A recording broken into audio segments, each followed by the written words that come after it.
जय जिनेन्द्र सभी को। मंगलाचरण कौन कर रहा है?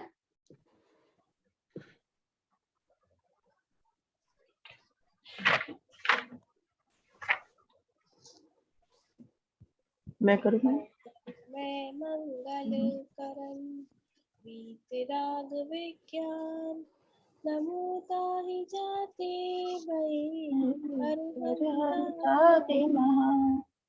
करि मंगल करियो महा ग्रंथ करन को काज जाते मिले समाज सब पावे निज पद राज पावे निज पद राज।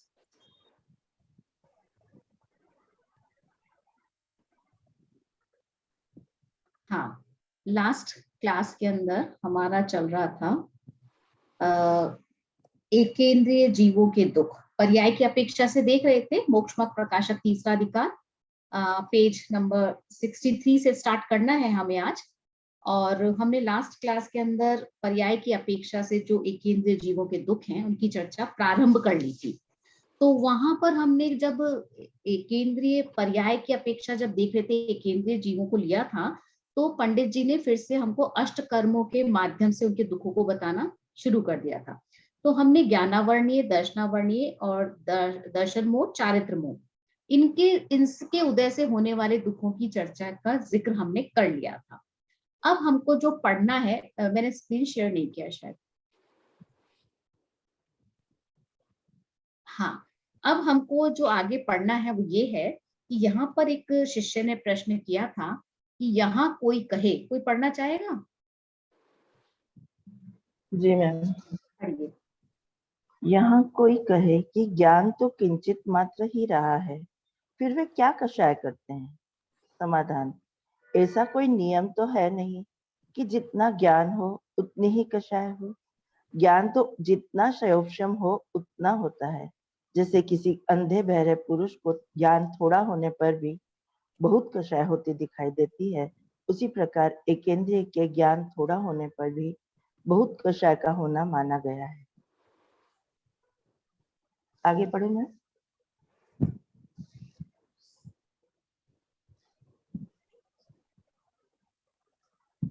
पढ़ लीजिए आगे। जी।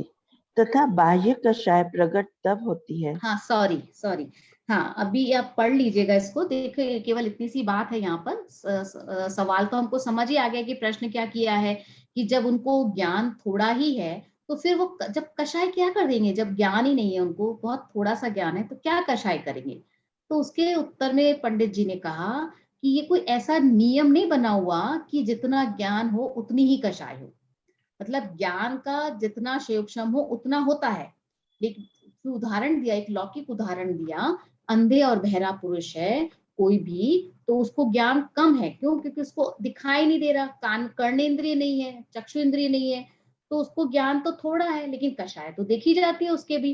तो उसी से कंपेयर करते हुए कहा कि ऐसे ही एकेंद्रिय के भी ज्ञान थोड़ा होने पर भी कषाय बहुत होती ही है।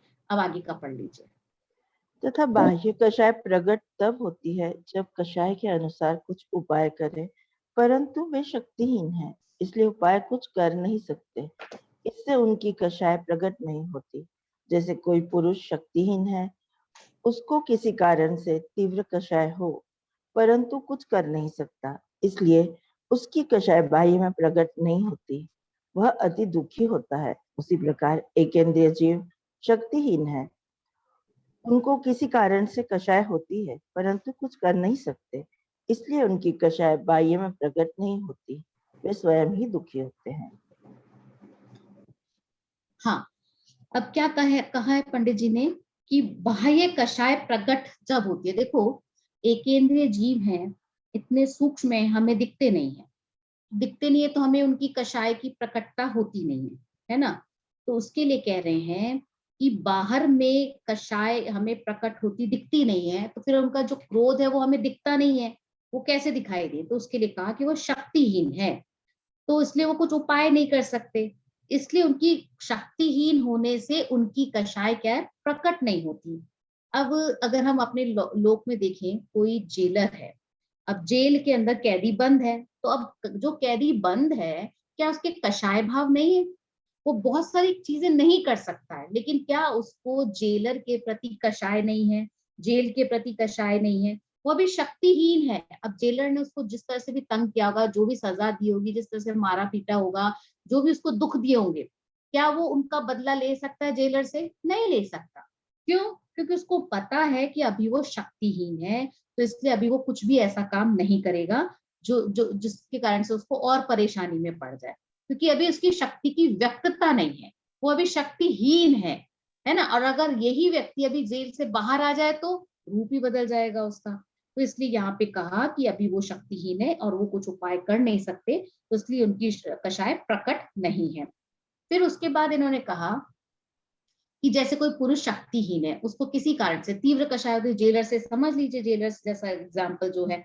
अभी अगर हम इसको और एग्जाम्पल लें तो जैसे शादी ब्याह का मामला है, माहौल है, ठीक है। अब आपके घर में शादी है, बेटी की शादी है।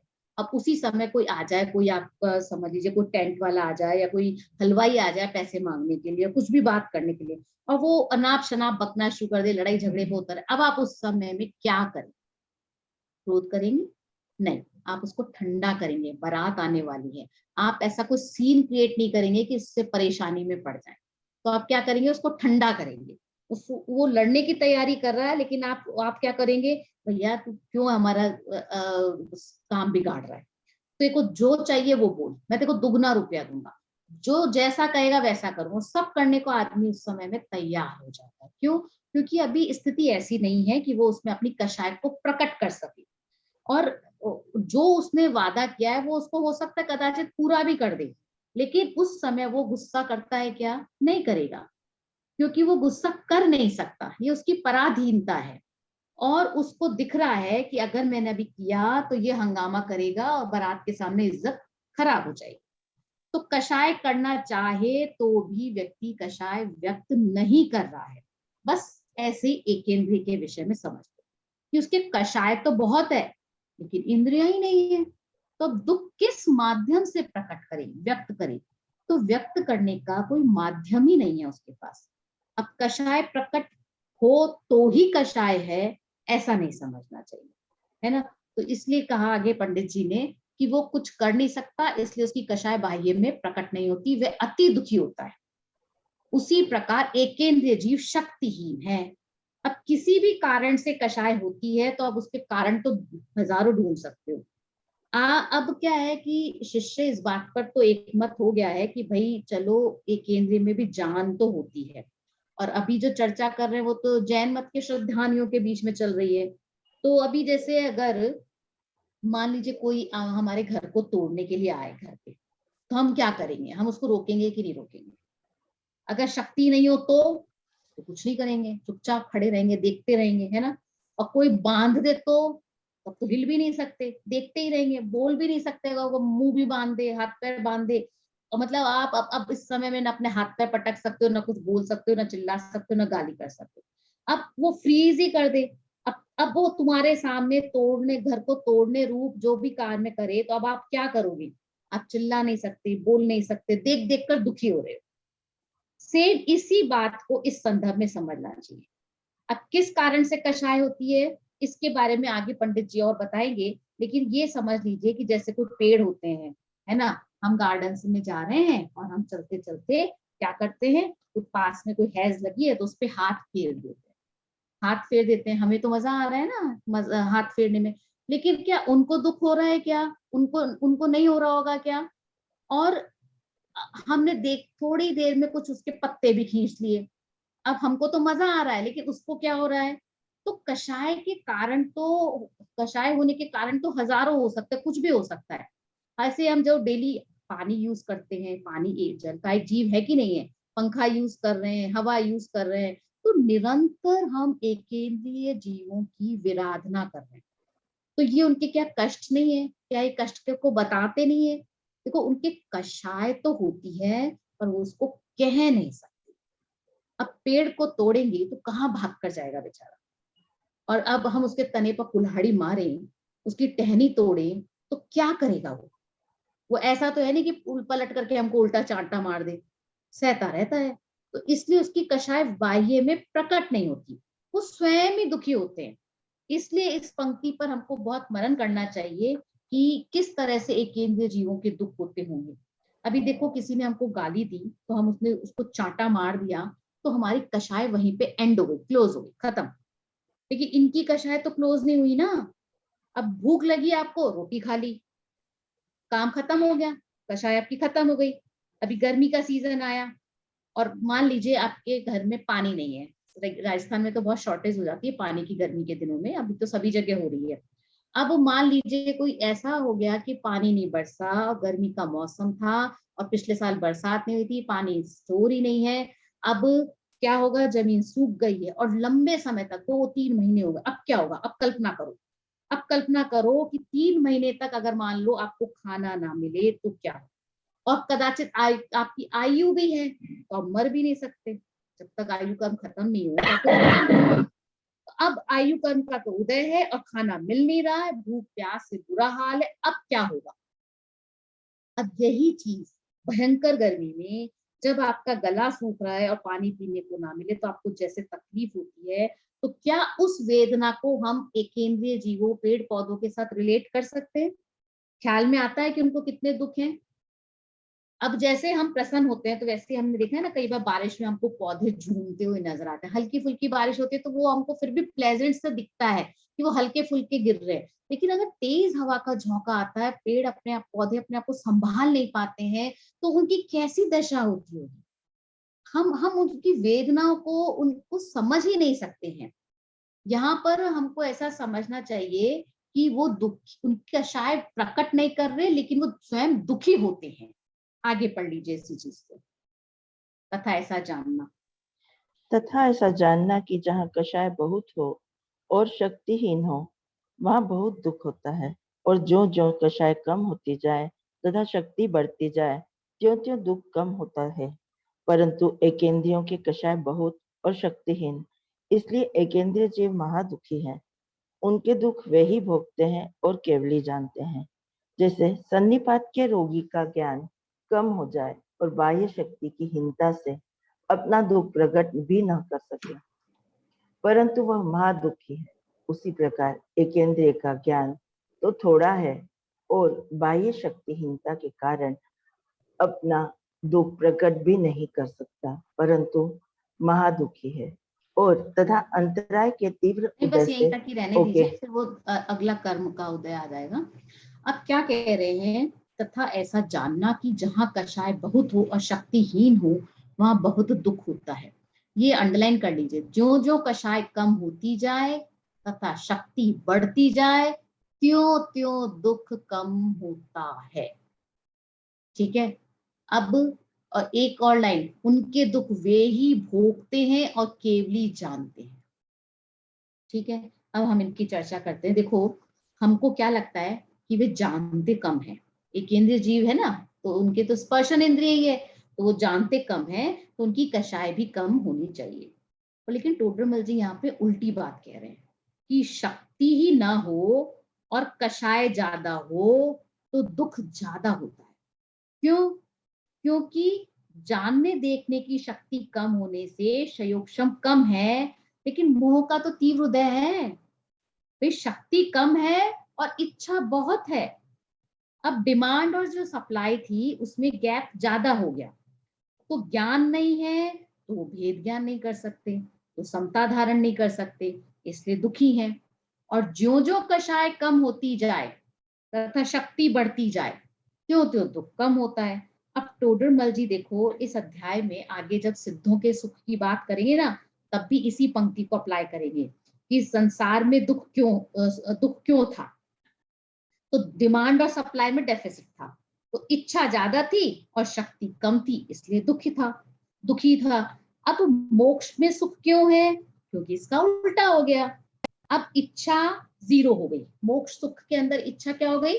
जीरो हो गई। मतलब डिमांड तो जीरो हो गई और सप्लाई फुल हो गई। सप्लाई फुल हो गई मतलब ज्ञान पूरा हो गया। अब संसार में दुख क्यों था? क्योंकि सबको जानने की इच्छा थी और जानना कम होता था, इसलिए दुखी था। अब मोक्ष में सुख क्यों हो गया? क्योंकि जानने की इच्छा तो हो गई जीरो और जानता है सबको, तो ये समझ लो कि जो जो कषाय कम होती जाए तथा शक्ति बढ़ती जाए त्यों त्यों दुख कम होता है, परंतु एकेंद्रिय के कषाय बहुत और शक्तिहीन, इसलिए एकेंद्रिय जीव महादुखी है। लोक में भी हमको इस तरह की चीजें दिखाई देती हैं कि कषाय कम हो और शक्ति ज्यादा हो तो दुखी हो गए, और कषाय ज्यादा हो और अगर शक्ति कम हो तो तीव्र दुख भी दिखा जाता है। मतलब सेम ये चीज आपको एकेंद्रीय में समझ लेनी है कि उनके पास शक्ति सबसे कम है लेकिन इच्छा उनकी सबसे ज्यादा है, इसलिए वो सबसे ज्यादा दुखी है। और एकेंद्रीय के जो दुख है ना, इनको हम बता नहीं सकते, हम कैसे एक्सप्लेन करेंगे उनको, एक केंद्रीय के जीव कि वो महादुखी है। देखो संसार के अंदर हमारे आसपास के लोगों को दुखी देखते हैं हम, तो हमें दुख की कल्पना कर सकते हैं, है ना, लेकिन वहां तो हमको वो दिखते ही नहीं है, तो हम उनके दुखों की कल्पना कैसे करें। तो इसलिए कहा है कि उनके दुख वे ही भोगते हैं और केवली जानते हैं। क्यों? क्योंकि हमारे पास उनके दुखों को बताने का कोई रास्ता ही नहीं है, कोई मीडियम ही नहीं है। तो केवल ज्ञानी ही जानते हैं इस बात को, क्योंकि वो तो 3 लोग को जानने वाले हैं और उनको इस ये खबर है कि ये लोग कितने दुखी हैं। हमारे ज्ञान का ये विषय नहीं है। तो उदाहरण दिया है पंडित जी ने सन्निपात के रोगी का। सन्निपात को ऐसे समझ लो कि जैसे कोई आदमी कोमा में चला जाए, अब उसको एक्सप्रेशन तो कुछ भी नहीं है कि उसको दुख हो रहा है क्या, और भयंकर दुख है। अब कई बार हम देखते भी हैं कि कुछ लोग होते हैं जो 2 महीने 4 महीने 6 महीने कुछ सालों तक कोमा में ही पड़े रह जाते हैं। अब जब ऐसी स्थिति होती है तो उनके काम कौन करता है? घर वाले करते हैं या हॉस्पिटल वाले करते हैं, और सब काम करते हैं, उनकी दवा भोजन आदि जो भी है। अब उनका कष्ट आपको पता लग रहा है क्या? वो तो कोमा में है ना, तो चेहरे पर भी व्यक्त नहीं होगा। तो क्या वो परम शांति है उनको? नहीं, उनको परम शांति भी नहीं, भयंकर दुख है। अब सन्निपात के रोगी को ज्ञान कम हो जाए, ये कहने से पंडित जी क्या कहना चाहते हैं कि अगर उसको बाह्य की शक्ति की हीनता से वो अपना दुख प्रकट नहीं कर सकता, परंतु वह महादुखी है। जैसे कोमा के अंदर व्यक्ति दुखी होता है, कोमा से हम सन्निपात को रिलेट कर सकते हैं। उसी तरह से एक केंद्रीय का ज्ञान तो थोड़ा है और बाह्य शक्तिहीनता के कारण अपना दुख प्रकट भी नहीं कर सकता, परंतु महादुखी है। महादुखी है। पंडित जी क्या लिख रहे हैं? खाली दुखी नहीं लिख रहे हैं, महादुखी लिख रहे हैं। क्योंकि हमको पता नहीं लग रहा है तो, लेकिन इसका मतलब ये नहीं कि वो दुखी नहीं है। आप देखिए ना कितनी पराधीनता है। इस चीज को हम रिलेट कर सकते हैं कि अभी थोड़ा सा भी हमको डॉक्टर बेड रेस्ट बोल दे तो हम कितनी पराधीनता का अनुभव करते हैं। और फिर वो व्यक्ति जो कोमा में है, जो सन्निपात का रोगी है, वो तो पूरी तरह से पराधीन है, तो वो महादुखी ही रहेगा ना। फिर आगे एक लाइन में पढ़ देती हूँ इसको। तथा अंतराय के तीव्र उदय से चाहा हुआ बहुत नहीं होता, इसलिए भी दुखी ही होते हैं। अब देखो यहाँ पे घाती कर्म की बात चल रही थी अब तक, तो अंतराय कर्म तक यहाँ पे हमारे घाती कर्म की बात चल रही थी कि दर्शनावर्णीय कर्म, ज्ञानावर्णीय कर्म, मोहनीय और अंतराय, यहाँ तक आकर के हमारे घाती कर्मों की चर्चा की।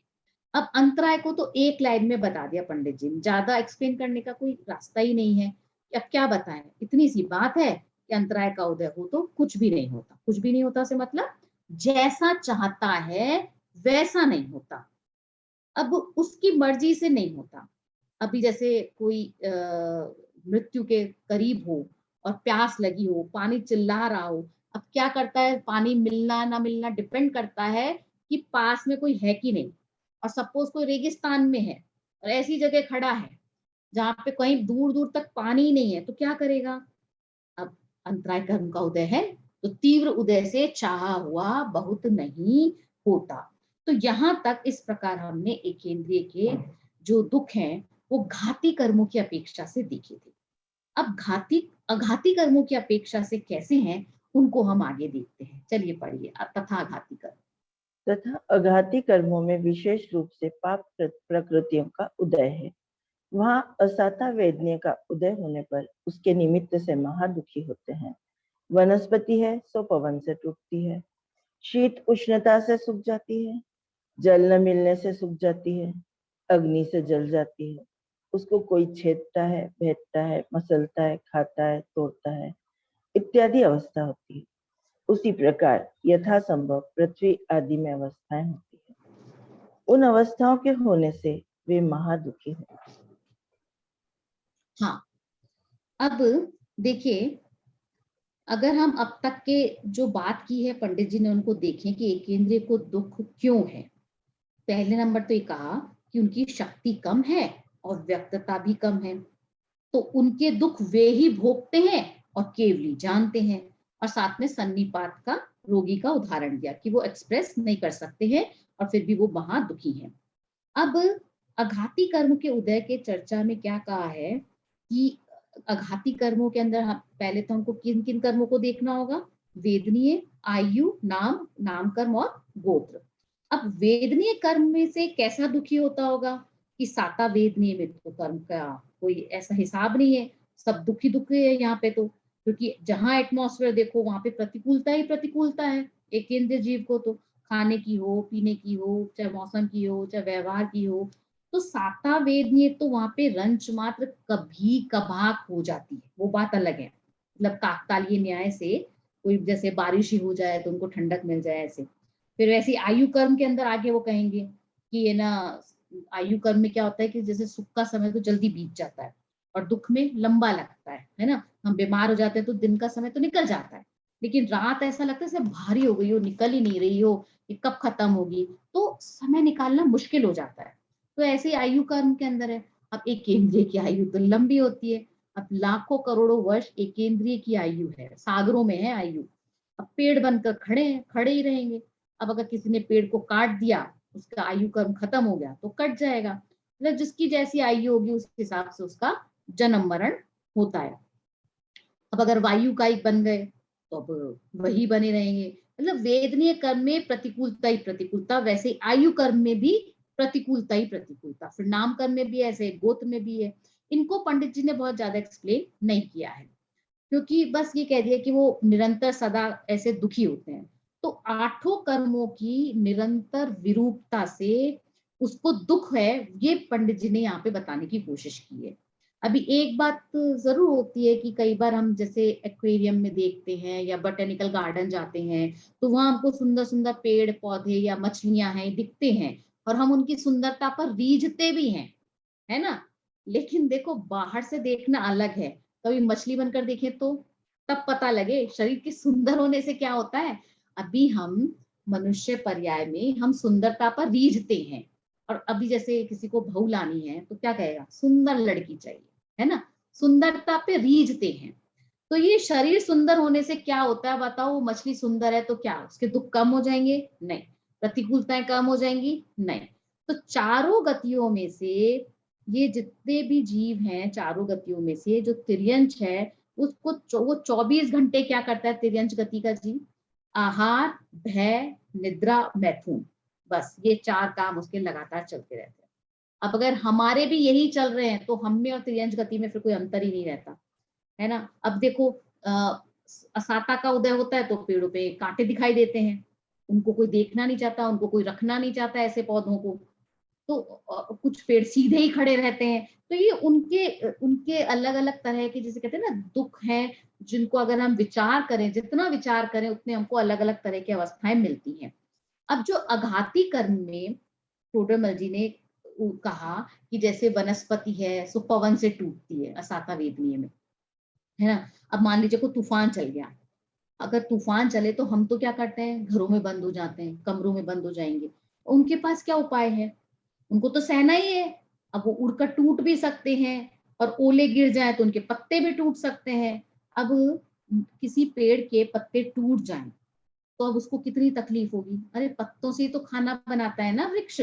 अब पत्ते ही नहीं है तो, अब खेत में फसल खड़ी थी, ओलों की मार पड़ गई, पूरी फसल जमीन पर बिछ गई। अब वो तो छाता नहीं डाल सकते, हम तो कर सकते हैं ये सारे उपाय। तो ये तो हवा का हुआ। ऐसे ही जिसे कहते हैं ना, सब चीजों के अंदर लगा लेना कि कैसे कैसे उनको किस तरह के दुख होते हैं। अभी जैसे ठंडी ज्यादा पड़ जाती है, सर पाला पड़ जाता है तो भी पेड़ पौधे खराब हो जाते हैं, मर जाते हैं। ज्यादा गर्मी होती है तो जल जाते हैं। मतलब कितनी बातें बताई जाएं, यहाँ पे एक तरह से कह सकते हैं कि भाषा की हमारी एक लिमिटेशन है। नहीं तो दुख तो इतने हैं, अगर हम सोचें विचार करें उनको कह नहीं सकते हम, इतने दुख हैं। यहाँ तो पंडित जी ने थोड़ा सा, जैसे कहते हैं ना, खाका सा खींच दिया, एक थोड़ा सा हमको बताने की कोशिश की है, हमारे विचारों को जगाने की कोशिश की है।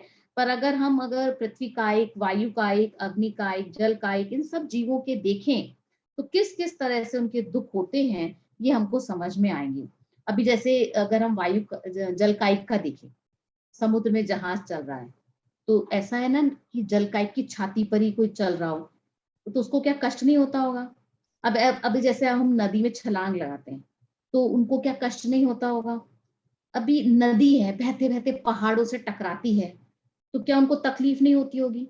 मतलब बहुत सारी चीजें निकल निकल कर आएंगी अगर हम विचार करें, तो उनको किस किस तरह के दुख होते हैं। तो इसलिए पंडित जी ने लिखा कि उसी प्रकार यथासंभव पृथ्वी आदि में अवस्थाएं होती। पृथ्वी आदि में मतलब जल का एक, पृथ्वी का एक, वायु का एक, अग्नि का एक, इन सभी के अंदर लगा लेना। उन्होंने एक वनस्पति कायिक का उदाहरण के माध्यम से कुछ चर्चा की है।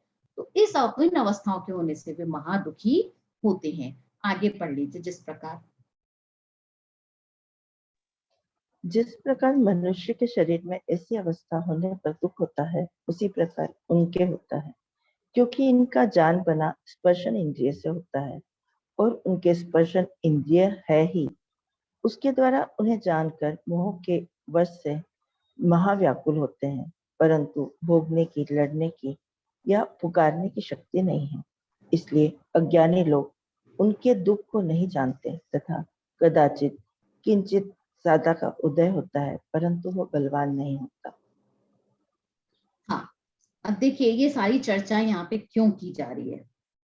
इसलिए नहीं की जा रही कि हम उनके प्रति सिंपैथी रखें।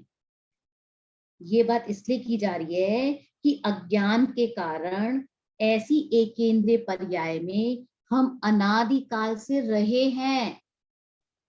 इस चर्चा के अंदर ये सार नहीं है कि एकेंद्रीय जीवों की हमें संभाल करनी चाहिए, उनका ध्यान रखना चाहिए। अरे वो तो रखना है, वो रखना है, लेकिन यहाँ उद्देश्य क्या है? तत्व ज्ञान कराना। तत्व ज्ञान कराना क्यों? क्योंकि सम्यक ज्ञान और तत्व ज्ञान के बिना जीव कोई भी पर्याय धारण कर ले, वो दुखी ही रहेगा। और अगर अभी अब मनुष्य हैं तो सम्यक दर्शन ले लेते हैं, तो दुखों से छूटने का हम कुछ उपाय कर सकते हैं। और अगर नहीं करें तो मिथ्यात्व में रहेंगे, फिर यही सारे दुख भोगने पड़ेंगे। तो ये विचार अपने आप में ही अज्ञान है, मिथ्यात्व है, जो हम ये सोचते हैं कि मैं कुछ कर सकता हूं, मैं इसका कुछ कर सकता हूं। ये चिंतन, ये विचार मिथ्यात्व है। अब सुखी होने की चर्चा किसके लिए की जा रही है? खुद के लिए की जा रही है ना। तो किसी भी द्रव्य का, कोई भी द्रव्य जो है दूसरे द्रव्य का कुछ नहीं कर सकता, ये मान्यता अगर हमारी है तो हमारे मिथ्यात्व का नाश हो सकता है। और अगर हम ये मानते हैं कि एक द्रव्य दूसरे द्रव्य का कुछ करता है, तो ये मान लीजिए इस मान्यता से संसार है। क्यों? क्योंकि मिथ्यात्व है और यही दुख का मूल कारण है। तो फिर हमको ये एकेंद्रिय की चर्चा करने से, इनके दुखों की चर्चा करने से हमें हासिल क्या हो रहा है? सवाल नहीं उठता ये मन में, हमें क्या हासिल करना है? अरे हमको ये समझना है कि अभी हम जितने दुखी होते हैं ना, छोटी छोटी बातों से ऊपर, कभी घर से, कभी परिवार से, कभी मेड को लेकर, कभी आसपास के संयोगों से, कभी गाड़ी को लेकर, कभी कितनी चीजें हैं हमारे आसपास की, उन सब चीजों के, छोटी छोटी चीजों को लेकर के हम दुखी होते हैं। तो ये समझना, या अभी जितने दुखी हो ना, उससे लाख गुना, करोड़ गुना समझ लो, इतने ज्यादा दुखी आप दूसरी पर्यायों को पाकर के होंगे। तो अब अगर ये दुख आप नहीं पाना चाहते हो, तो दुखों से छूटने का उपाय करो। और दुखों से छूटने का उपाय क्या है? भाई दुखों से छूटने का उपाय है तत्व ज्ञान, सम्यक दर्शन, सम्यक ज्ञान, सम्यक चारित्र। तो सम्यक दर्शन, सम्यक ज्ञान, सम्यक चारित्र की आराधना करेंगे तो सिद्ध जैसे सुखी होंगे। और अगर नहीं करेंगे, दूसरा कोई रास्ता ही नहीं है दुखों से छूटने का। तो इन एकेंद्रीय जीवों ने क्या किया था? कर्तृत्व बुद्धि की थी। तो ये इस कारण से अब आज कुछ नहीं कर पा रहे हैं। और जिसने जो कर्म बांधा है, भोगेगा तो वही। अब अगर इन दुखों की चर्चा को पढ़ करके अगर आपको ऐसा लगे, हाय राम, ये बेचारे कितने दुखी हैं, हमें ऐसा नहीं करना चाहिए या वैसा नहीं करना चाहिए, तो ये सही रास्ता नहीं है। ये सही रास्ता नहीं है। इसका मतलब हम फिर से डाइवर्ट हो गए। मतलब क्या हुआ? सही रास्ता क्या है कि हमें अगर ऐसी पर्यायों में नहीं रहना है तो एकत्व बुद्धि ना करें, कर्तृत्व बुद्धि ना करें। और अभी भी अगर हमें अक्ल नहीं आई तो आखिरकार बनना तो हमें एक केंद्रीय ही है। क्यों? क्योंकि परमानेंट डेस्टिनेशन वही है। तो दूसरी पर्यायों में तो देखा जाए लिमिटेड काल है, और अनलिमिटेड काल किसमें है? एक केंद्रीय पर्याय में। तो समझदारी क्या है कि आज इंद्रियां मिली है, बुद्धि मिली है, तो अपना काम कर लो, किसी भी तरह से कर लो। अब देखो यहाँ पे क्या लिखा है कि उनके स्पर्शन इंद्रिय है और उसके द्वारा उन्हें जानकर मोह के वश से महाव्याकुल होता है, परंतु भागने की, लड़ने की या पुकारने की शक्ति नहीं है।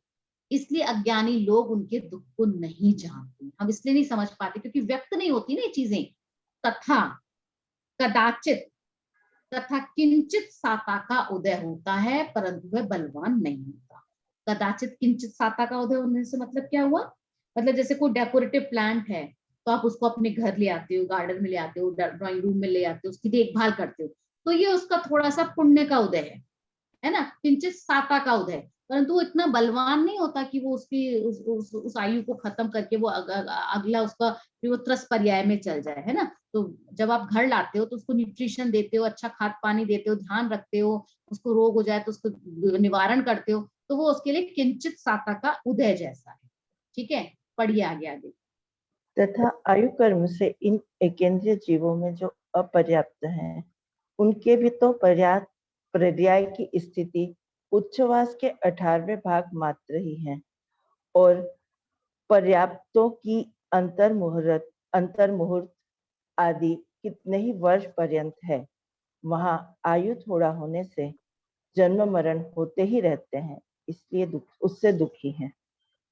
हाँ, अभी यहाँ पर क्या कह रहे हैं पंडित जी कि आयु कर्म से इन एकेंद्रीय जीवों में जो अपर्याप्त हैं, अपर्याप्तक और पर्याप्तक, ये हमने चर्चा द्रव्य संग्रह के अंदर लास्ट सेमेस्टर में की थी, थर्ड सेमेस्टर 3 के अंदर की थी कि 6 प्रकार की पर्याप्ति होती है। पर्याप्ति का मतलब जन्म के समय जो पुद्गल परमाणु है उनको ग्रहण करके जब जीवन को धारण कर लेता है जीव, तो उसमें जो जीवन को धारण करने की जो शक्ति प्राप्त हो जाती है ना, उसको पर्याप्ति कहते हैं। एक तरह से पौद्गलिक शक्ति है विशिष्ट प्रकार की। और पर्याप्ति 6 प्रकार की होती है: आहार पर्याप्ति, शरीर पर्याप्ति, इंद्रिय पर्याप्ति, श्वासोच्छ्वास पर्याप्ति, भाषा पर्याप्ति और मन पर्याप्ति। अब हर एक तरह के इंद्रिय वाले जो जीवन के अलग अलग पर्याप्ति होती हैं, जैसे एक इंद्रिय जीव के 4 पर्याप्ति होती है: आहार, शरीर, इंद्रिय और श्वास। ये सब चीजें हम पढ़ चुके हैं द्रव्य संग्रह के अंदर, तो मैं यहाँ पे उसकी चर्चा अब नहीं लूंगी क्योंकि वो आप वहां से देख लीजिएगा। तो आयु कर्म से इन एकेंद्रीय जीवों में जो अपर्याप्त हैं, अपर्याप्त का मतलब जिनकी पर्याप्ति पूरी नहीं हुई है, तो उनके तो पर्याय की स्थिति उच्छ्वास के 18वें भाग मात्र ही है। मतलब अपर्याप्तक एकेंद्रीय जीव की जो आयु है वो सांस के 18वें भाग जितनी है, और पर्याप्तों की अंतर्मुहूर्त आदि कितने ही वर्ष पर्यंत है। ये तो उन्होंने यहाँ पर आयु बता दी। वहां आयु थोड़ा होने से जन्म मरण होते ही रहते हैं। अब 18 भाग जन्म मरण होता ही रहता है। एक सांस के अंदर 8-10 बार हमने छडाला में भी पढ़ा है। तो वहां अपर्याप्तक की चर्चा है, और जब पर्याप्तक की चर्चा होती है वहां पे वो अंतर्मुहूर्त तक रह सकते हैं, उनकी आयु होती है। देखिए, टोडरमल जी को कर्णानुयोग का बहुत अच्छा ज्ञान था, बहुत अच्छा ज्ञान था। इसीलिए उन्होंने गोमट सात ग्रंथ के ऊपर सम्यक ज्ञान चंद्रिका टीका लिखी थी। तो जब सम्यक ज्ञान चंद्रिका टीका लिख रहे हैं तो उनको सब पता था कि किसके कितनी आयु होती है ना। तो वो यहाँ पर अपनी विद्वता चाहते तो दिखा भी सकते थे, लेकिन उन्होंने सरलता से यहाँ पर उस प्रकरण को लिया ही नहीं, डिटेलिंग नहीं ली। क्यों? क्योंकि वो प्रकरण नहीं है, तो इसलिए उसको स्किप कर दिया और जितना आवश्यक था उतना ही बात कही कि 18वें भाग अपर्याप्तक की आयु है और पर्याप्तक की अंतर्मूर्ति है, इतना सा ही कहा उन्होंने। अन्यथा वो एकेंद्रिय के बारे में वनस्पति काय की कितनी, पृथ्वी काय की कितनी, ये सब डिटेलिंग लिख सकते थे, लेकिन उन्होंने यहाँ पर उसकी चर्चा नहीं की है। अब आगे पढ़ लीजिए नामकरण। तथा नाम कर्म में तिर्यंच गति आदि पाप प्रकृतियों का ही उदय विशेष रूप से पाया जाता है। किसी हीन पुण्य प्रकृति का उदय हो, उसका बलवानपना नहीं होता, इसलिए उनसे भी मोह के वश से दुखी होते हैं।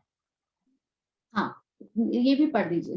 तथा गोत्र कर्म में नीच गोत्र का ही गोत्र ही का उदय है, इसलिए महंतता नहीं होती, इसलिए भी दुखी ही है।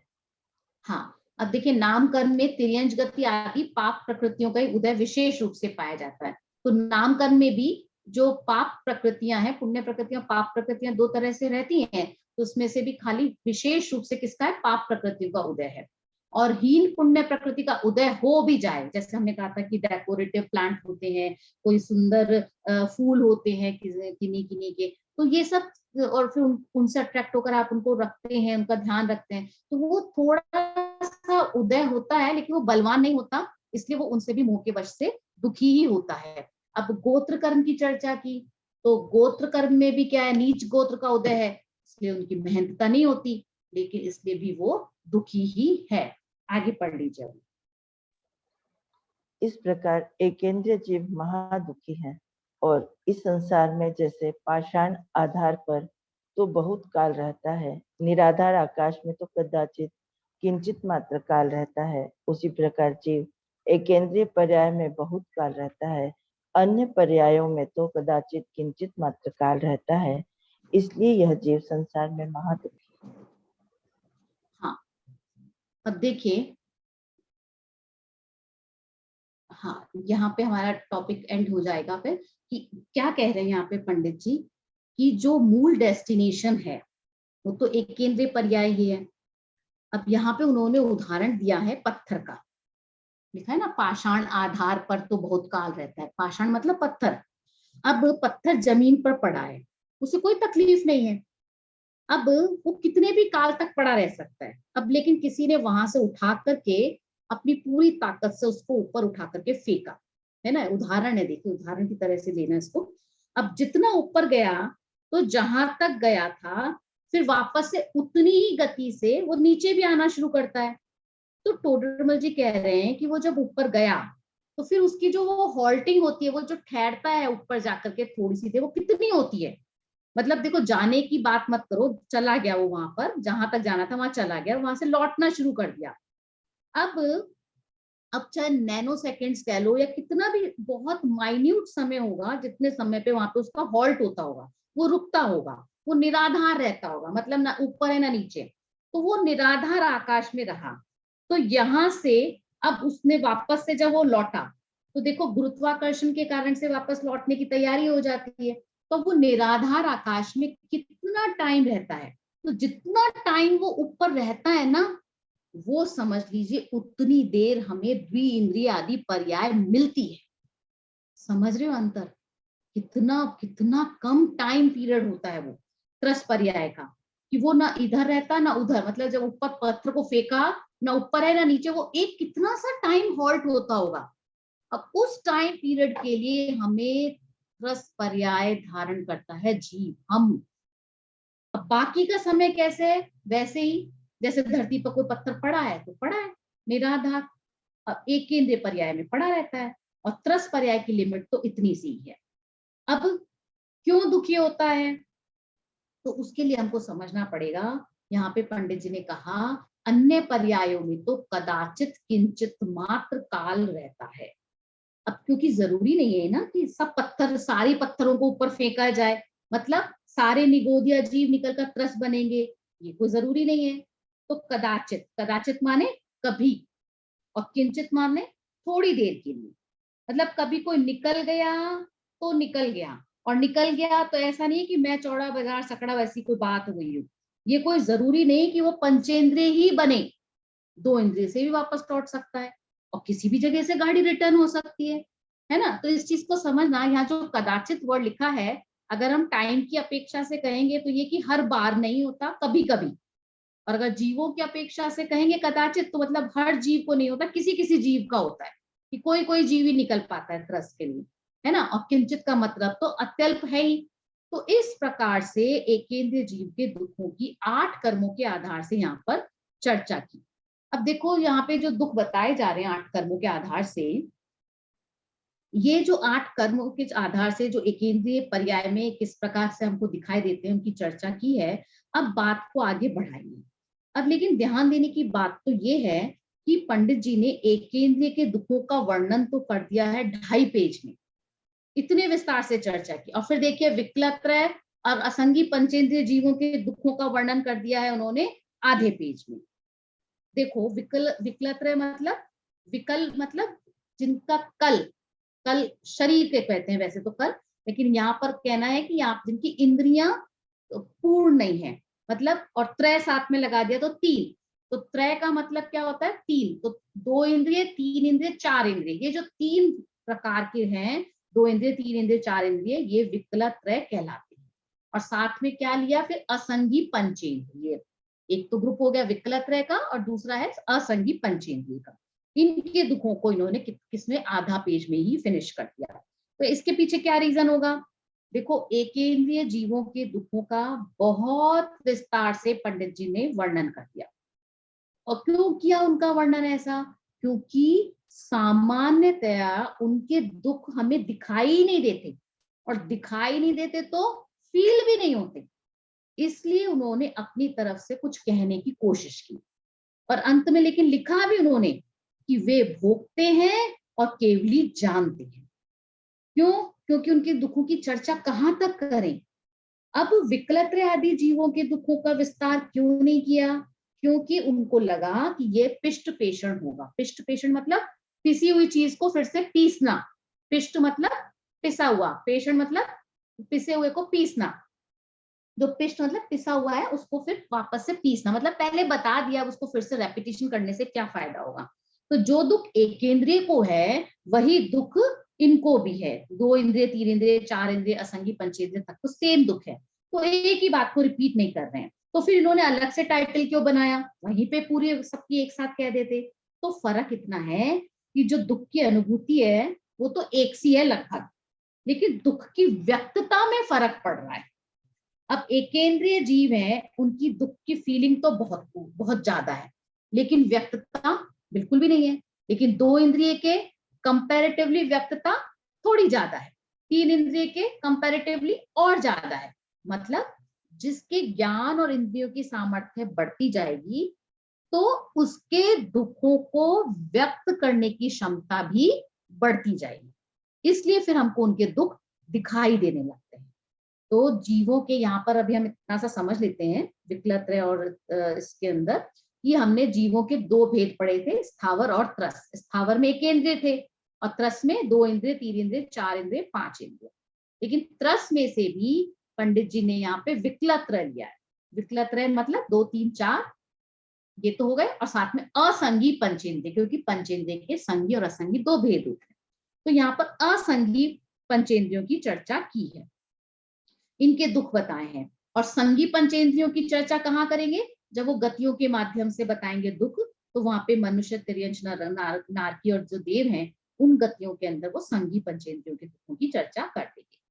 तो यहाँ पर अब हमको ये देखना है कि पंडित जी विकलत्रय और असंगी पंचेंद्रिय जीवों के दुखों की चर्चा क्या कर रहे हैं। चलिए पढ़ लीजिए। तथा जीव द्विइंद्रिय, त्रिंद्रिय, चतुरिंद्रिय, असंगी पंचेंद्रिय पर्यायों को धारण करे, वहां भी एकेंद्रिय दुख जानना। विशेष इतना कि यहाँ क्रम से एक एक इंद्रिय जनित ज्ञान दर्शन की तथा कुछ शक्ति की अधिकता हुई है और बोलने चालने की शक्ति हुई है। वहां भी जो अपर्याप्त है तथा पर्याप्त भी हीन शक्ति के धारक है, छोटे जीव हैं, उनकी शक्ति प्रकट नहीं होती, तथा कितने ही पर्याप्त बहुत शक्ति के धारक बड़े जीव हैं, उनकी शक्ति प्रकट होती है। इसलिए वे जीव विषयों का उपाय करते हैं, दुख दूर होने का उपाय करते हैं। क्रोधादि से काटना, मारना, लड़ना, छल करना, अन्नादि का संग्रह करना, भागना इत्यादि कार्य करते हैं। दुख से तड़फड़ाना, पुकारना इत्यादि क्रिया करते हैं, इसलिए उनका दुख कुछ प्रकट भी होता है। इस प्रकार लड़, कीड़ी आदि जीवों को शीत, उष्ण, छेदन, भेदन आदि से तथा भूख प्यास आदि से परम दुखी देखते हैं। जो प्रत्यक्ष दिखाई देता है उसका विचार कर लेना। यह विशेष क्या लिखें। इस हाँ प्रकार हाँ। धीरे अधिक जीवों को भी महादुखी ही जानना। अब देखिए यहाँ पे जो चर्चा कर रहे हैं दुखों की, क्यों कर रहे हैं। देखो तीसरा अध्याय पंडित जी ने पूरा समर्पित कर दिया दुखों को। कर्मों के एंगल से दुखों की चर्चा की, फिर पर्यायों की अपेक्षा से दुखों की चर्चा करी, अब आगे गतियों की अपेक्षा से भी बता देंगे उनको। तो ये सब चीजें क्यों बता रहे हैं कि हम ये निर्णय ले लें कि हम संसार में हैं और ये संसार सुखरूप नहीं है। हम पता है ये तो मानते हैं कि हम संसार में, लेकिन हमें सुखरूप लगता है। हमें ये नहीं लगता कि संसार सुखरूप नहीं है, और इतने दुख भोगने के बाद भी हम इसी संसार में रमना चाहते हैं।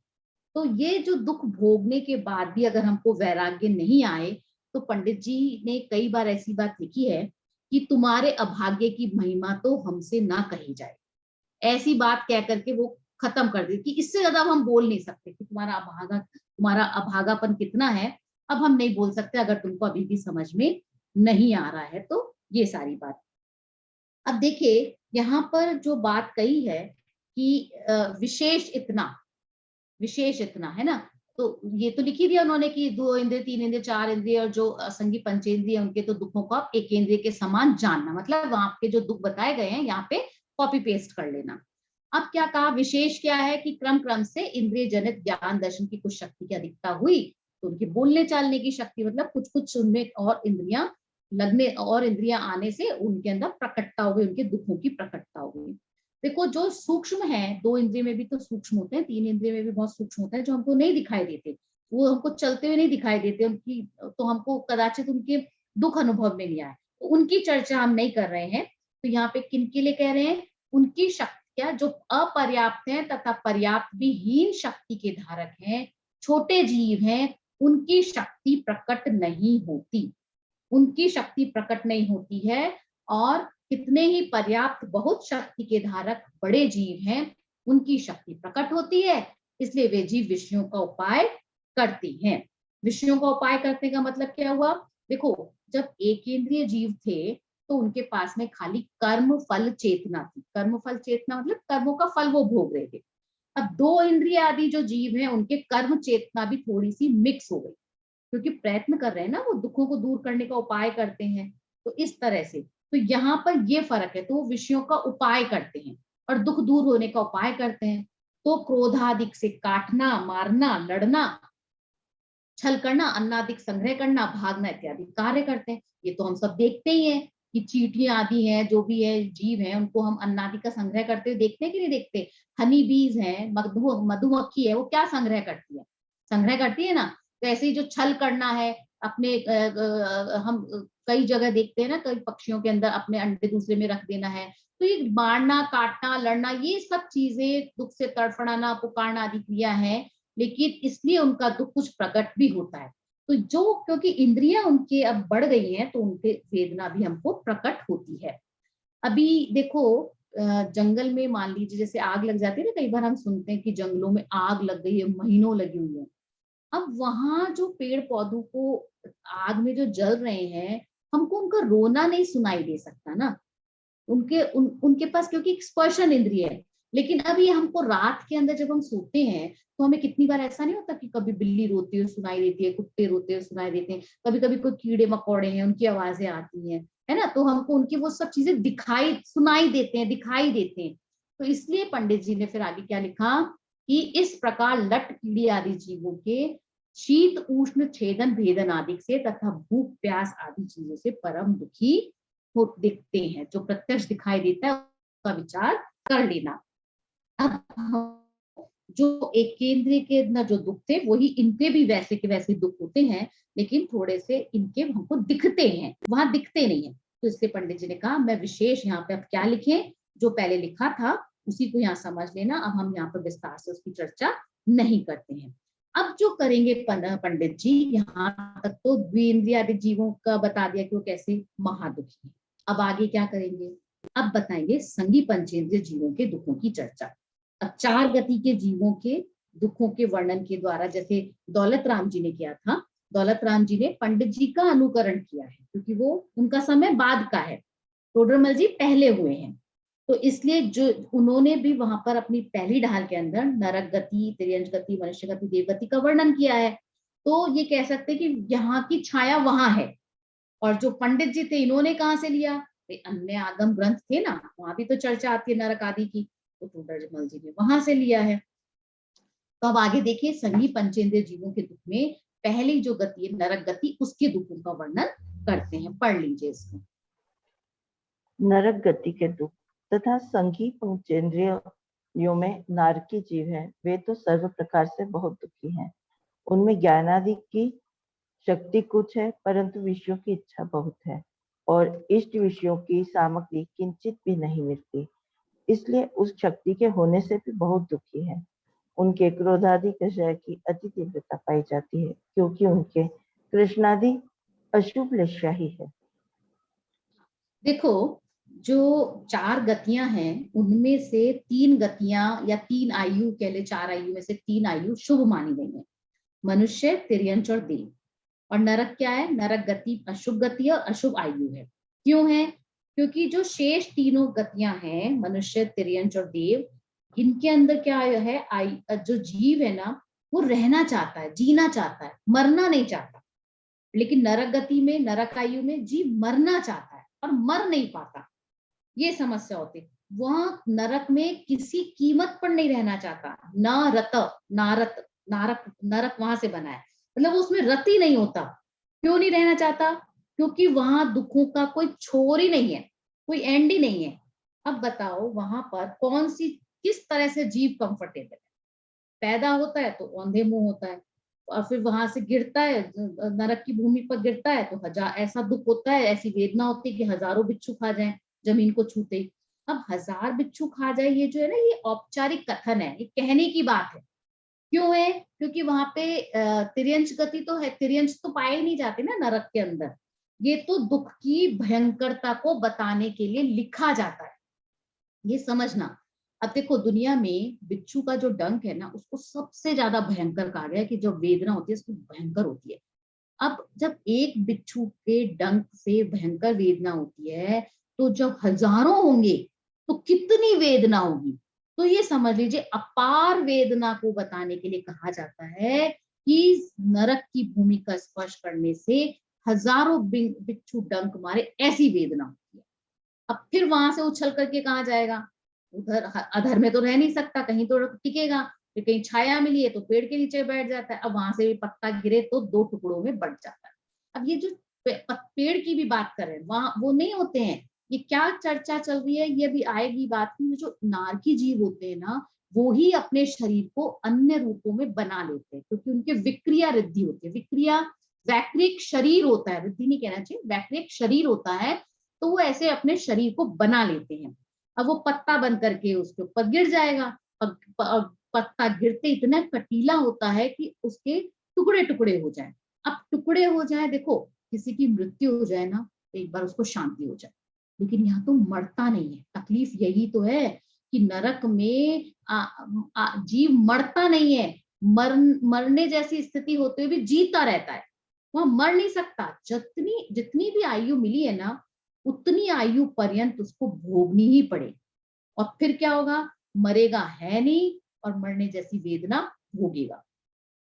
अब शरीर अगर 2 टुकड़ों में हो जाएगा तो पारे की तरह फिर से जुड़ जाएगा। कभी पारे को देखा आपने? मरकरी को मैंने तो एक बार ये एक्सपेरिमेंट किया था, जब थर्मामीटर टूट गया था, तो उस पारे को मैंने जोड़ने की, तोड़ने की कोशिश की, तो वाकई में बिल्कुल सही बात है, मरकरी ऐसे ही होता है कि पारा मतलब मरकरी, कि उसको जोड़ो तोड़ो वो वापस से जुड़ जाएगा, बिखर जाएगा, कितना भी उसके छोटे छोटे टुकड़े हो जाएंगे, फिर से आप जोड़ सकते हो। सेम ऐसी स्थिति नारकी जीव की होती है। वो अब नारकी जीव के दुखों की वर्णन में और क्या क्या मिलता है, कि कोई उसको कढ़ाई में उबाल रहा है ना, मतलब इतने दुख बताए जाते हैं। पर बेसिक प्रश्न तो ये आता है कि इन दुखों से हमें क्या मतलब है? भाई, अब हमने इतनी डंडे खाए थे, इतने दुख सहन किए थे, इतनी ठंड सहन की थी, अब इस चर्चा का मुझे क्या पर्पस है, क्या लाभ है इस मनुष्य जन्म के अंदर? क्यों की जा रही है ये चर्चा मेरे साथ? इसलिए की जा रही है ताकि हमें संसार से वैराग्य हो। संसार से वैराग्य कैसे होगा? कि संसार से वैराग्य इन चर्चाओं से होगा कि हमने पहले जो काम किए थे ना, तो ऐसे फल मिले थे। अब जैसे कोई भी बच्चा है, वो पढ़ने के लिए क्यों उत्साहित होता है? जब उसको पता लगे कि भाई मैं पढ़ करके इंजीनियर बनूंगा, इंजीनियर बनकर के मुझे एक अच्छा पैकेज मिलेगा, मेरा समाज में नाम होगा, घर परिवार में मेरी इज्जत बढ़ेगी, मेरा स्टेटस होगा, तो वो एक इंटरेस्ट से पढ़ता है, या उसको जो भी पाने की इच्छा हो, किसी उद्देश्य से पढ़ता है। तो ये जीव ऐसे ही पाप से भी क्यों डरता है? कि क्यों? क्योंकि ये काम करा तो उसको ये सजा मिलेगी, बदनामी होगी, तो वो पाप से डरता है। तो ऐसे ही दुखों की चर्चा यहाँ इसलिए की जा रही है कि हम ये काम करेंगे ना, तो उसका फल हमको दिखाई देगा। आज नहीं दिखाई देगा, तत्काल नहीं दिखाई देता। प्रॉब्लम हमारी यही है कि हमको कोई भी जो काम हम करते हैं ना, उसका फल तत्काल तो दिखाई देता नहीं है, तो हम क्या होते हैं, शान में रहते हैं।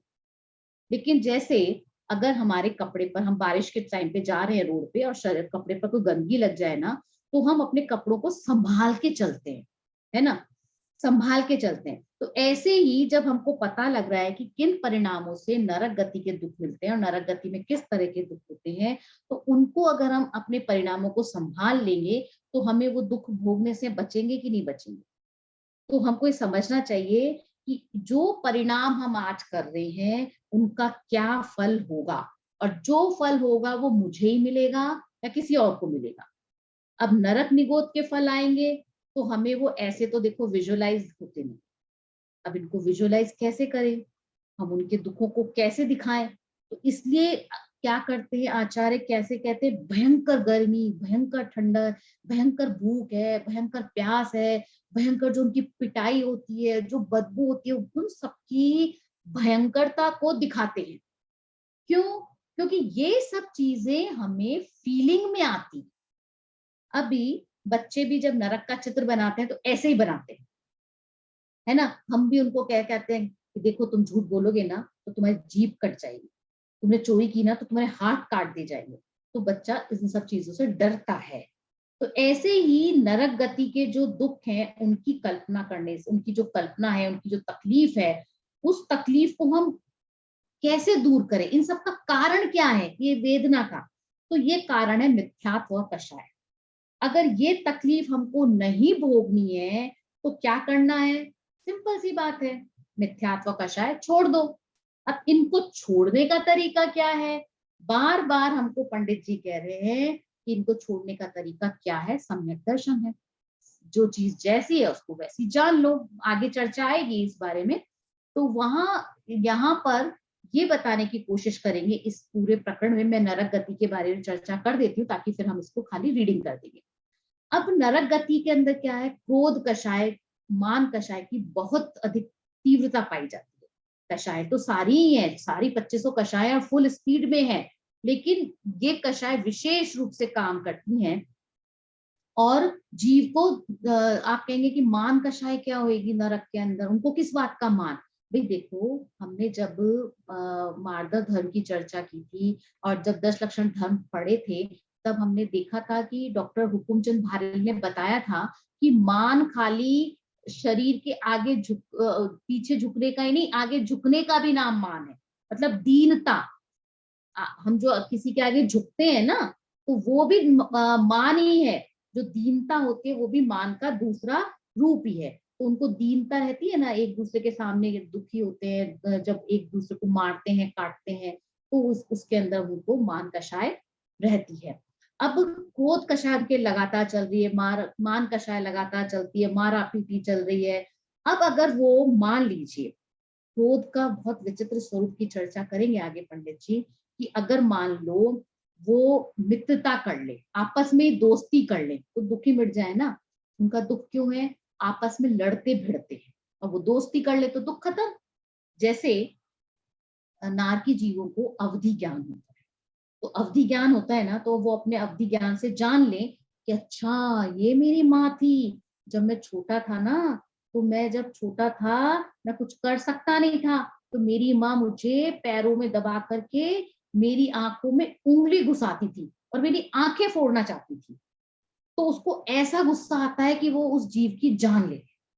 अब उसको अगर ये समझ आ जाए कि नहीं, ये मेरी माँ मेरी आंखों को सुंदर बनाने के लिए अंजन लगाती थी, तो फिर क्रोध आए ही क्यों, है ना।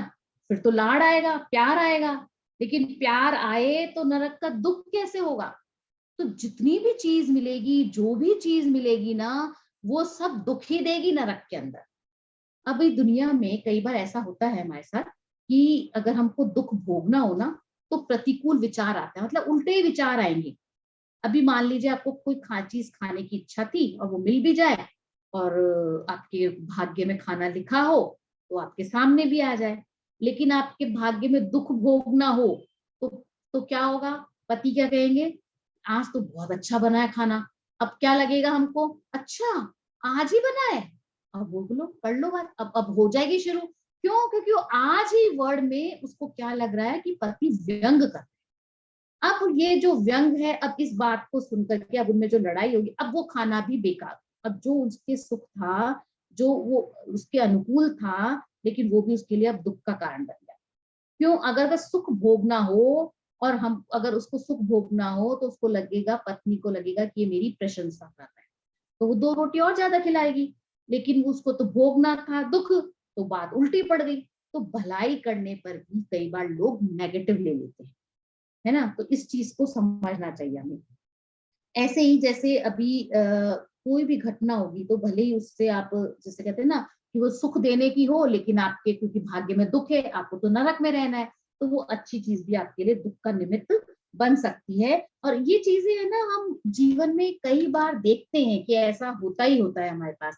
और वर्तमान में तो हमको बहुत उदाहरण मिलते हैं इन इस तरह की चीजों के भी।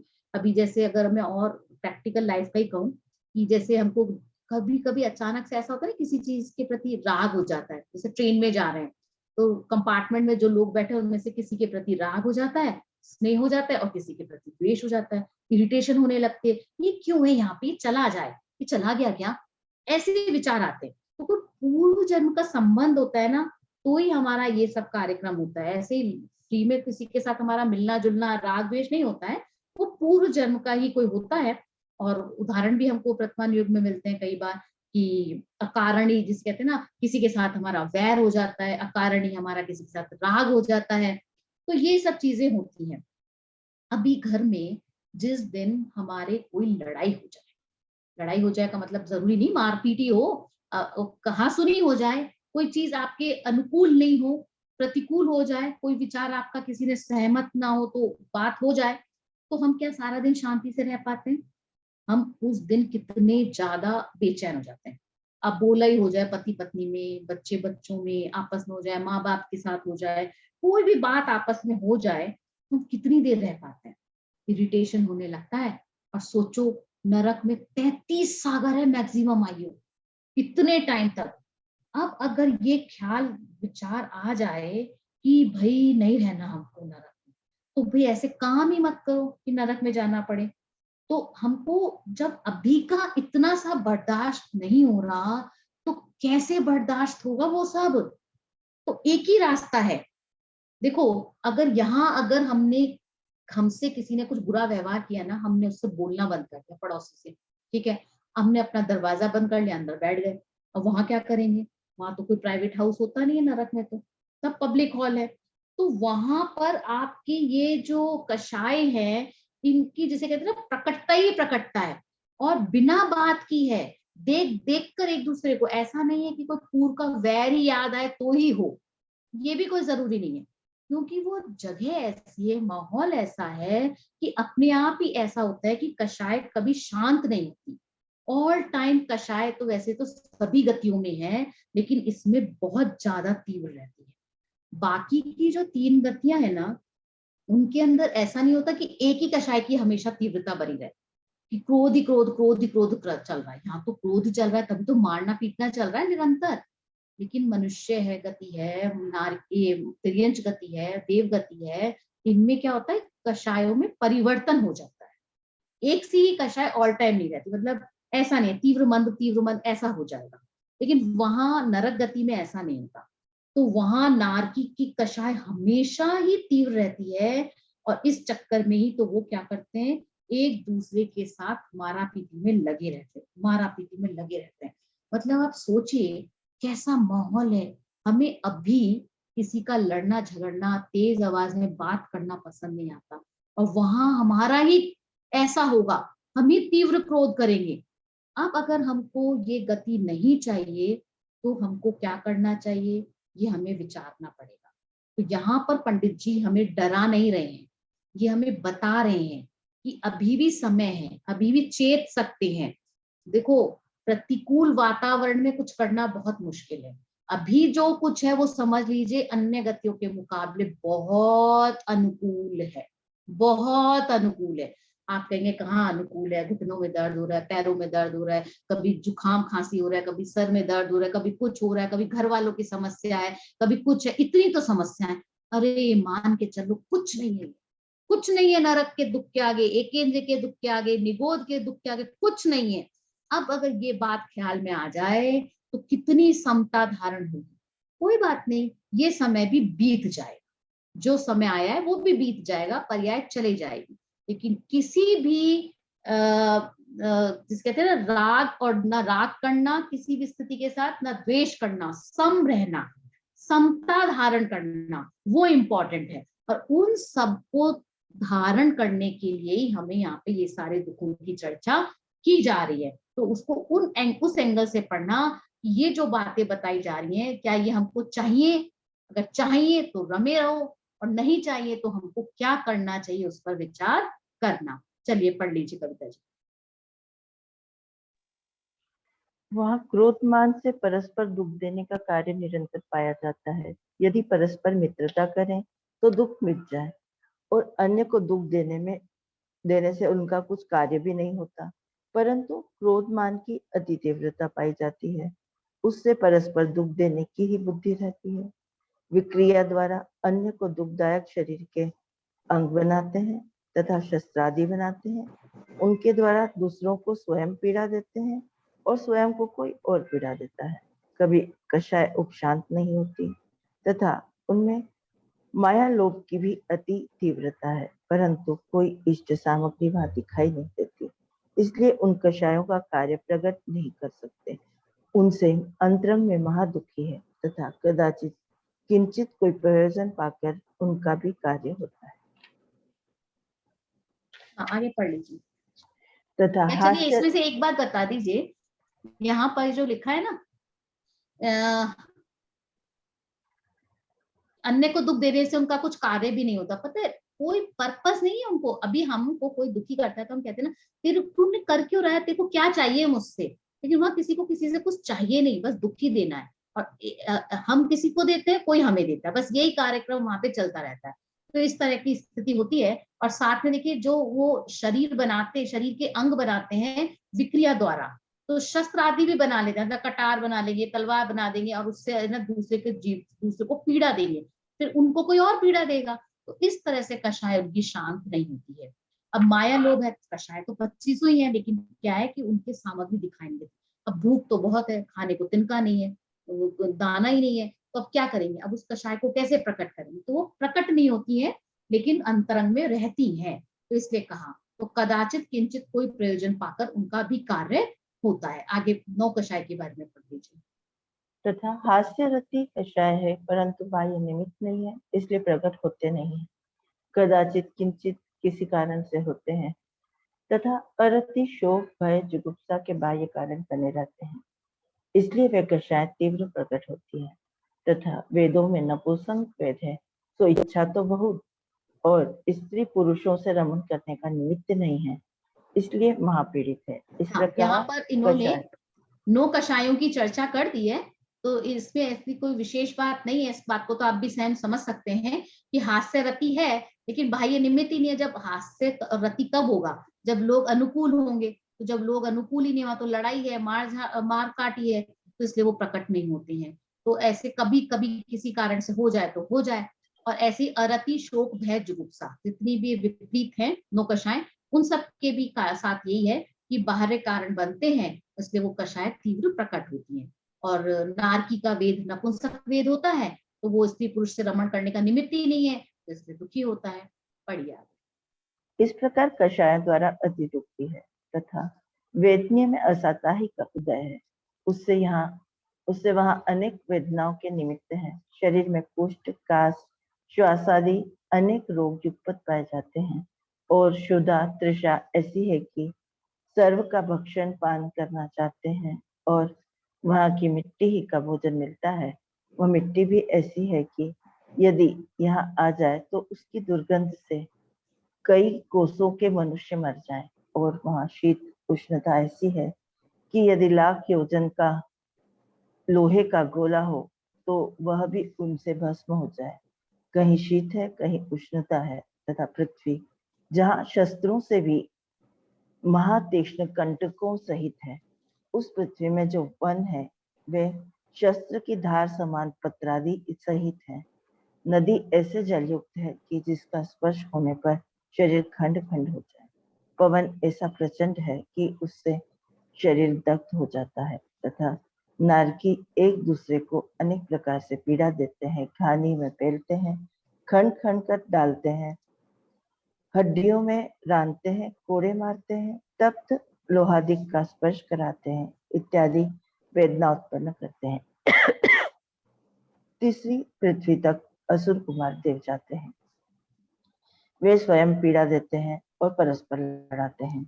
ऐसी वेदना होने पर भी शरीर छूटता नहीं है। पारे की भांति खंड खंड हो जाने पर भी मिल जाता है। ऐसी महापीड़ा है। अगला भी पढ़ दीजिए। तथा साता का निमित्त तो कुछ है नहीं। किसी अंश में कदाचित किसी को अपनी मान्यता से किसी कारण अपेक्षा साता का उदय होता है तो वह बलवान नहीं होता। आयु वहां बहुत है। जगन्य आयु 10,000 वर्ष तथा उत्कृष्ट आयु 33 सागर है। इतने काल तक वहां ऐसे दुख सहने पड़ते हैं। वहां नाम कर्म की सर्व पाप प्रकृतियों का ही उदय है, एक भी पुण्य प्रकृति का उदय नहीं है। उनसे महादुखी है तथा गोत्र में नीच गोत्र का ही उदय है, उससे महंतता नहीं होती, इसलिए दुखी है।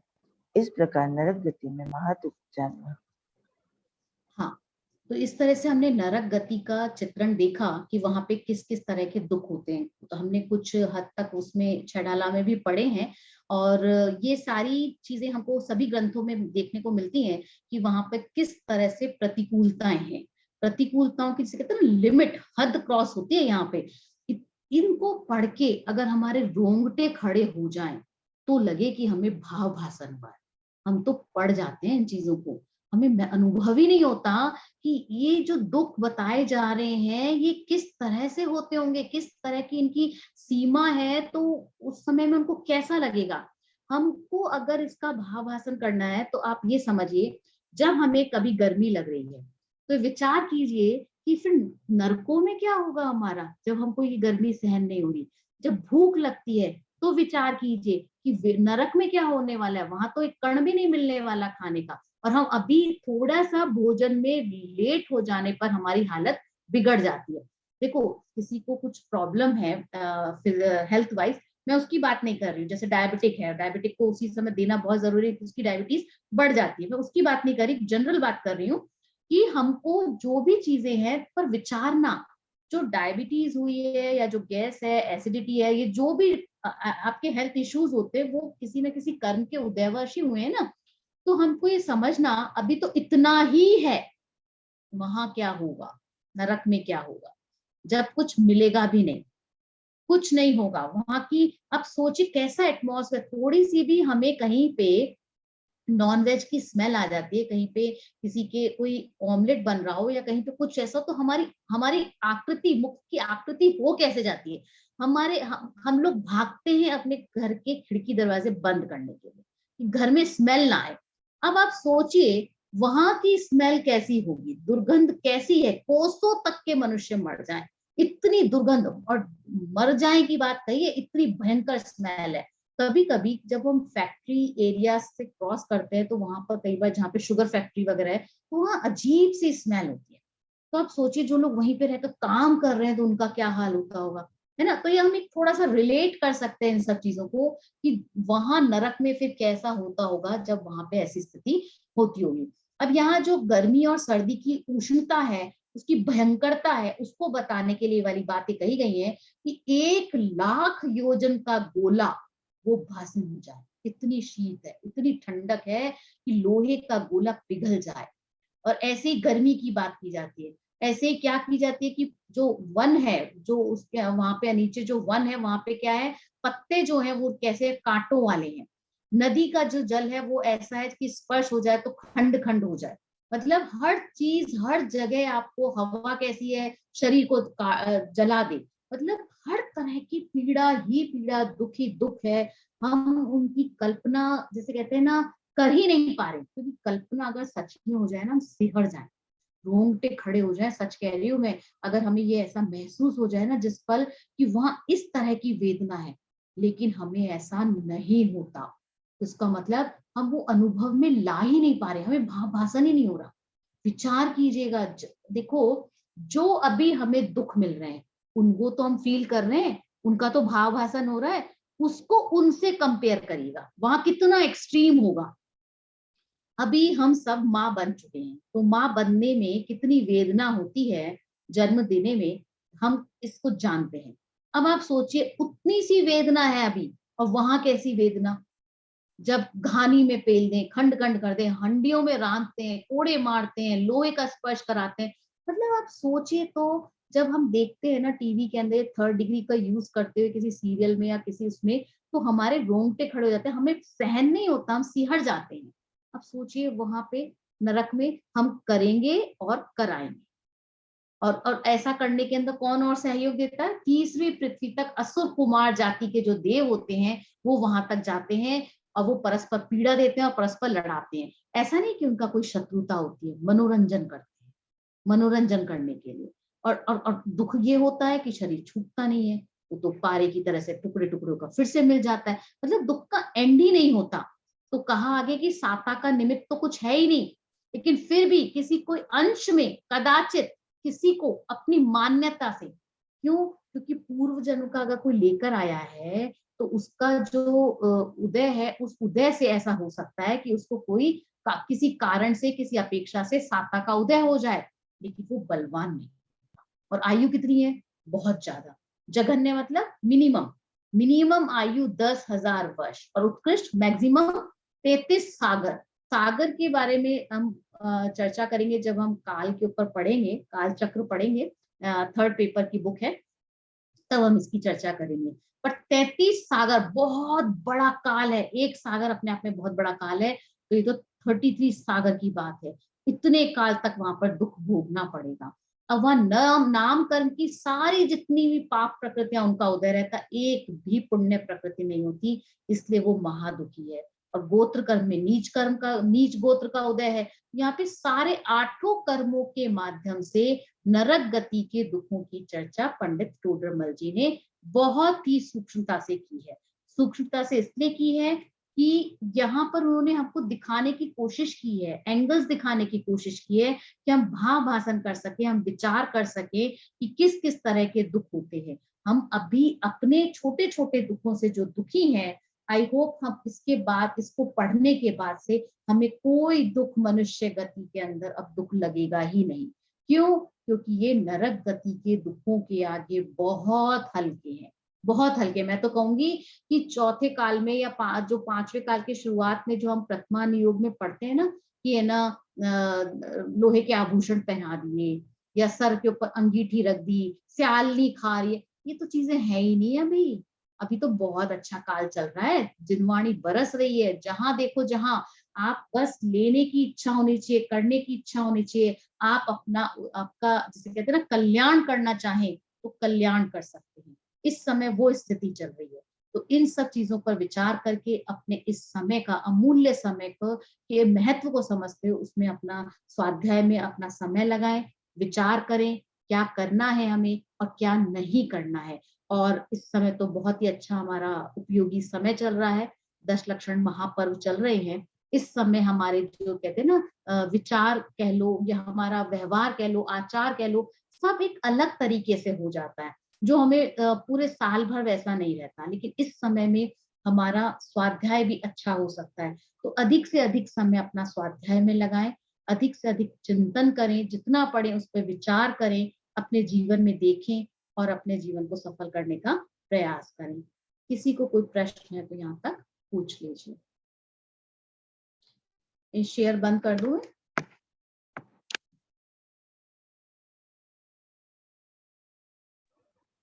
हाँ, किसी को कोई पूछना है? रीटा जी, आप समरी करोगे? संक्षेप में समरी कर दीजिए, हमने क्या पढ़ा आज?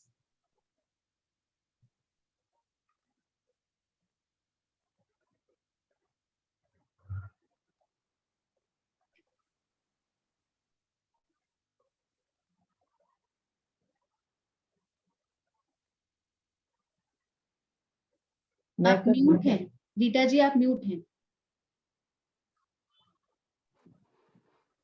हाँ बोलिए। मोक्ष मार्ग में आज हमने शिष्य ने ये प्रश्न किया कि ज्ञान तो किंचित मात्र ही है, फिर वे कषाय क्यों करते हैं एक इंद्रिय जीव जो है। तो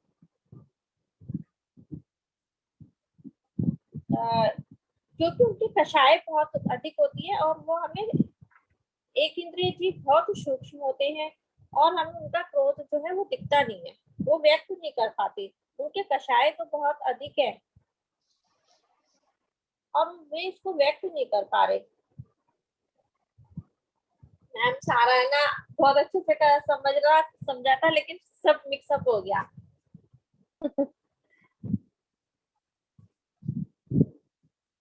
एक ही देखिए कोई ज्ञान और बताएगा? जी मैम, मैं कोशिश करूं। हाँ बोलिए, कोई बात नहीं रीटा जी। एकेंद्रीय जीवों के दुख के बारे में चर्चा कर रहे हैं पंडित तोडरमल जी। तो वो बोलते हैं कि कभी अब क्वेश्चन होता है कि उनको ज्ञान तो बहुत थोड़ा है, फिर वे कषाय, उनकी कषाय कैसे होगी। तो उन्होंने कहा ऐसा तो कोई नियम नहीं है कि जितना ज्ञान हो उतनी कषाय हो। एकेंद्रीय जीव के ज्ञान थोड़ा होता है पर कषाय बहुत होती है। और उनके क्या शक्तिहीन होते हैं। कषाय की व्यक्तता नहीं होती, प्रकटता नहीं होती, पर वो बहुत दुखी होते हैं। उनको अपने कषाय दुख दूर करने का कोई उपाय भी नहीं कर सकते।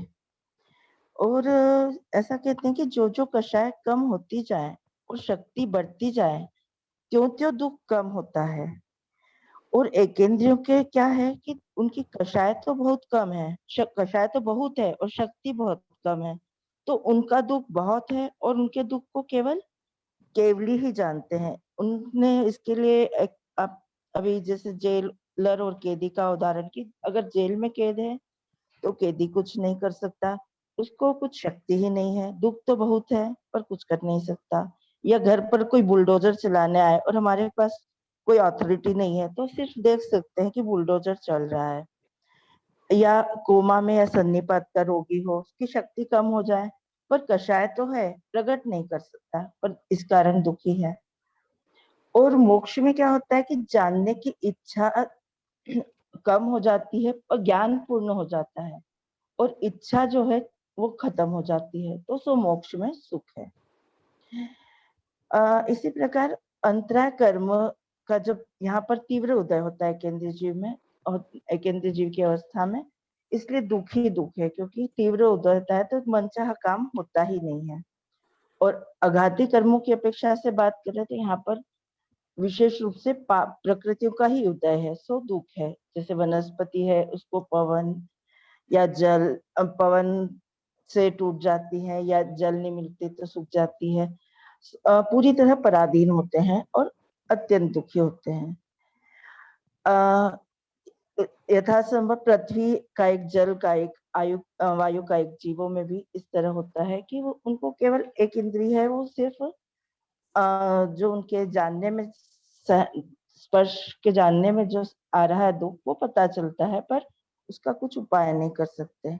जिस प्रकार मनुष्य के शरीर में ऐसी अवस्था होने पर दुख होता है, अगर मान लीजिए कोई मनुष्य लाचार हो जाए, बेड रिडन हो जाए, तो उसको जो दुख है वो महसूस करता है। उसी प्रकार जो है एकेंद्रीय जीव केवल स्पर्श इंद्रिय से जानते हैं पर मोह के कारण बहुत व्याकुल होते हैं और वो उस दुख से भाग नहीं सकते, क्योंकि या लड़ नहीं सकते, उनका दुख खत्म नहीं होता। और आयु कर्म की अपेक्षा देखें तो एकेंद्रीय जीवों में अपर्याप्त जीव भी होते हैं, तो उनकी आयु तो उच्चवास के 18वें भाग जितनी होती है, और पर्याप्त जीवों की अंतर्मुहूर्त आदि और कई वर्षों पर्यंत भी हो सकती है। तो आयु थोड़ा होने से इनका जन्म मरण होता रहता है, उससे दुख होते हैं। इसी प्रकार नाम कर्म में पाप प्रकृतियों का उदय है, गोत्र कर्म में नीच गोत्र का उदय है। इस प्रकार सब प्रकार से देखें तो एकेंद्रीय जीव में दुख ही दुख है। और हम लोग ये क्यों पढ़ रहे हैं? क्योंकि हम ये सब भोग कर आए हैं। हम जीव सबसे ज्यादा समय एकेंद्रीय अवस्था में बिताता है, और वापस हमको यह प्राप्त न हम तत्व विचार करें कि हमने बहुत समय यहाँ बिताया है, अब इन दुखों को नहीं भोगना है, तो सम्यक दर्शन आदि अपना उपयोग अपने में रमाए। इसलिए हम इन सब की चर्चा कर रहे हैं। आगे पंडित जी विकल्प त्रय और असंगी पंचेंद्रिय जीवों के दुख होते हैं। इनके एकेंद्रीय जीवों के जो दुख है वो तो सब इनके हैं ही, साथ में इनके थोड़ी थोड़ी शक्ति की अधिकता हुई है। एक एक इंद्रिय जनित जब ज्ञान दर्शन बढ़ा, बोलने चालने की शक्ति हुई है, तो इनके दुख की व्यक्तता हुई है। दुख पहले दुख की व्यक्तता नहीं थी एकेंद्रीय जीवों में, बट अब दुख की व्यक्तता हो गई है। तो इसलिए अगर क्रोध होता है तो किसी को काटना, मारना, लड़ना आदि, या छल करके वस्तु प्राप्त करना, अन्न का संग्रह करना, ऐसे काम करते हैं। या लट कीड़ी जैसे जीव शीत उष्ण आदि, भूख या भूख प्यास आदि से परम दुखी होते हैं। और ये इन विकल्प रहे और असंख्य पंचेंद्रियों के दुख हमें दिखाई देते हैं। तो विशेष क्या लिखे पंडित जी कहते हैं, इनके दुख हम समझ सकते हैं। इसके बाद संघी पंचेंद्रिय जीवों के दुख की चर्चा की है, जिसमें सबसे पहले नरक गति के जीव लिए हैं। तो अब नरक गति का जीव जो है बहुत दुखी होता है। क्यों? यह चारों गतियों में सबसे ज्यादा दुख यहाँ माना गया है, क्योंकि यहाँ जीव जीना नहीं चाहता, मरना चाहता है, पर मरण होता नहीं है। जीव की आयु भी बहुत होती है, तरह तरह के कष्ट है, सब प्रतिकूलताएं ही है यहाँ पे। और कृष्ण आदि अशुभ लेश्या है। यहाँ पे विषयों की इच्छा बहुत है, पर उनके इष्ट विषयों की सामग्री कुछ भी नहीं है। क्रोध और मान की बहुत अधिक तीव्रता है, इसलिए एक दूसरे को दुख देने की ही बुद्धि होती है। एक दूसरे के दुख देने से कोई प्रयोजन सिद्ध नहीं होता, पर वही मारने, एक दूसरे को मारने काटने में ही लगे रहते हैं। और माया लोभ की भी यहाँ पे तीव्रता ही रहते हैं। और वेदों में जो ये नपुंसक वेद है, तो रमण करने की इच्छा तो होती है, पर कोई निमित्त नहीं है, तो महापीड़ित है। हास्य रति कषाय है, पर कोई निमित्त नहीं है। इस प्रकार इनके दुख, इनके कषायों के द्वारा ये बहुत दुखी है। अब घातिया कर्म के बाद अघातिया कर्मों में वेदनीय कर्म में असाता का ही उदय है। असाता का उदय होने से इनमें कई तरह के रोग पाए जाते हैं। और भूख प्यास ऐसी होती है कि सब कुछ ही खा पी जाए, पर कुछ मिलता नहीं है। वहां मिट्टी का भोजन होता है, मिट्टी भी इतनी खराब होती है कि उसकी दुर्गंध से कई कोसों के मनुष्य मर जाए। इतनी गर्मी की लाख योजन का लोहा हो तो वो भस्म हो जाए, या शीत भी इतनी कि वह गल जाए। नदी का पानी ऐसा है कि शरीर खंड खंड हो जाए। इस तरह के अनेक दुख है। और यहाँ पर तीसरी पृथ्वी तक तो असुर कुमार जाति के देव भी जाते हैं, जो केवल मनोरंजन के लिए जाते हैं, और नरक गति के जीवों को, नारकियों को आपस में लड़ाते हैं। इस प्रकार यहाँ पर दुख ही दुख है। यहाँ पर साता का कुछ निमित्त नहीं है, और कदाचित अगर थोड़ी से कभी साता का उदय हो, पर वो बलवान नहीं होता, बहुत अल्प मात्रा में होता है, तो उससे कुछ होता नहीं है। वो साता का उदय दिखाई, उससे कुछ साता प्रकट नहीं होती। और यहाँ की आयु, जगन्य आयु जो है 10,000 वर्ष, और उत्कृष्ट आयु 33 सागर है। तो यह काल बहुत बड़ा है। और यहाँ पर नाम कर्म वगैरह में भी सब पाप प्रकृतियों का ही उदय है। यहाँ पर एक भी पुण्य प्रकृति का उदय नहीं है। इस प्रकार नरक गति में हम सब दुख ही दुख है, इसकी चर्चा यहाँ पर पंडित जी ने कही है। हम लोगों को ये दुखों का विचार इस करके, ताकि हमको सावधान हो जाए, इसलिए यह चर्चा की गई है कि हमको इन गतियों में न जाना पड़े। बस इतना ही मैम। बहुत बढ़िया समरी की है आपने, बहुत डिटेल में सारी समरी सारी बातें ले ली हैं। तो सबको ख्याल में फिर से आ गया होगा। चलिए हम आज की क्लास यहीं पे एंड करते हैं। जिनवाणी स्तुति कर लेते हैं। सहजानंदी शुद्ध स्वरूपी अविनाशी हूँ आत्म स्वरूप। सहजानंदी शुद्ध स्वरूपी अविनाशी हूँ आत्म स्वरूप। सहजानंदी शुद्ध स्वरूपी अविनाशी हूँ आत्म स्वरूप। जावणी के ज्ञान ते सूझे लोकालोक।